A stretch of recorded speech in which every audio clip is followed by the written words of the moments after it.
So LSU secures its fourth top 10 win of the season. They beat Alabama and Bryant-Denny for the first time in 31 games. First loss at home for Alabama in 31 games. Most points Alabama has given up in the Nick Saban era. So, JV, what do we do with Alabama?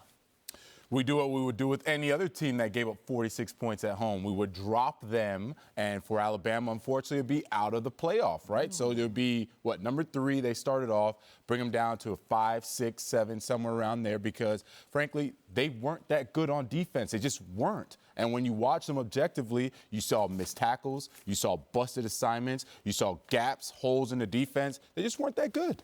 What's the committee going to do? I agree with everything you just said, and that's why I think come Selection Day, Alabama's on the outside looking in.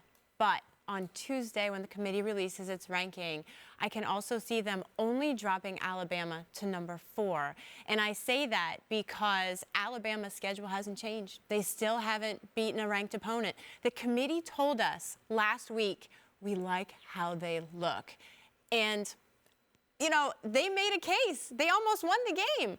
I think that they can still make a case as the committee's best one-loss team. But to that point, Heather, it's a moving target, right? It should switch week to week. So if they like how they looked last week and then they saw what happened this week, they can just as easily say, we don't like how they look anymore. They're not as good as we thought. But You're right. JV, And they might look do that that way against what will probably be, in my opinion, and I don't know what you guys think, the number 1 ranked team come this week, LSU.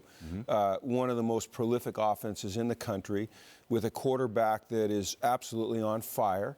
And it was a 5-point game. And I know we can argue about the last play, you know, or the last touchdown Alabama had and how that brought it close, but it happened. You know, it happened. It wasn't a myth. It actually happened on the field, so we have to count it. So I agree with Heather. And you know what? When I watch football, and we've watched a lot of football, all of us, to me, although they had some struggles defensively yesterday and they were playing with a quarterback that had to limp off the field, they're still one of the best 4 teams in the country in my opinion. And this is why I don't agree with that. The last statement, I do agree with you that they played one of the best offenses in the country, but there's a difference when you're playing the best. You're coming off a bye, first of all. There's a difference when you're playing the best offense in the country and they're just beating you with better throws. They're beating you with a perfect pass in tight coverage. Then there's the difference of we just don't line up properly, right? And you have guys running wide open down the middle of the field, and I equate that to the Big 12. When we watch Big 12 games and they're high-scoring games, there's all types of busts defensively and missed tackles. But this was an anomaly. Hold on. So then when we watch that, right, the first thing we talk about the Big 12 when we see a high-scoring game is what?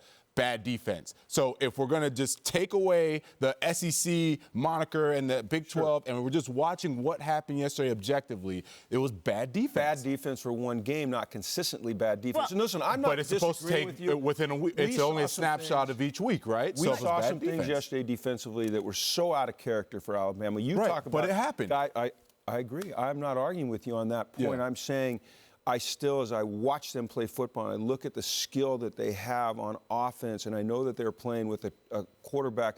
You just look at his completion percentage, it tells you how affected he was by that ankle. They're still, in my opinion, okay, let me ask you this. If they were going to play Minnesota, who would you take?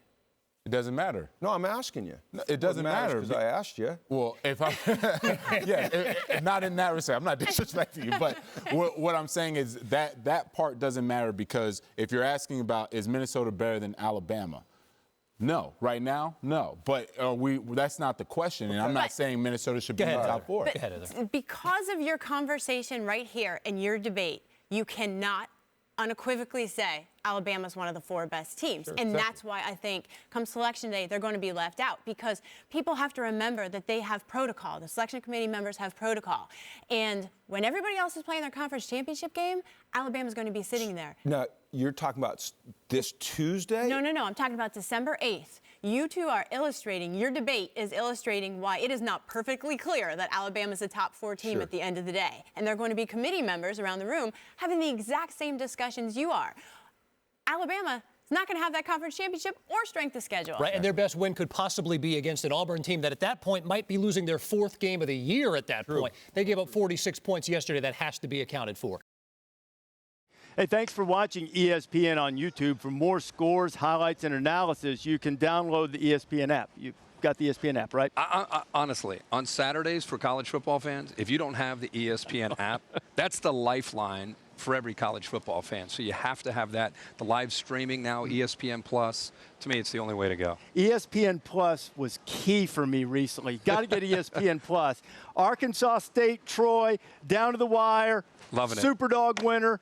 Thanks to ESPN Plus.